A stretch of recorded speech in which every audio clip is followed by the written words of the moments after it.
ඉතින් මේ ඉන්නේ අපි දවස් 3කට විතර කලින් මුදාගත්ත පඳුරහල් දණ්ඩා. ඉතින් මේ අහිංසක සර්පයාව අපි අද නිදහස් කරන්න යන්නේ. ඉතින් අපි මෙයාව අදාළ ආරක්ෂිතයකට නිදහස් කරන්න යනවා. ඉතින් මේ ඉන්නේ පඳුරහල් දණ්ඩා.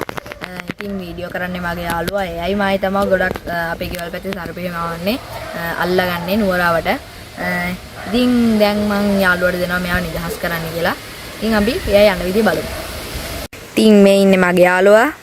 ඔන්න දැන් එයා නිදහස් කරන්න යන්නේ. එහෙනම් අපි යමු.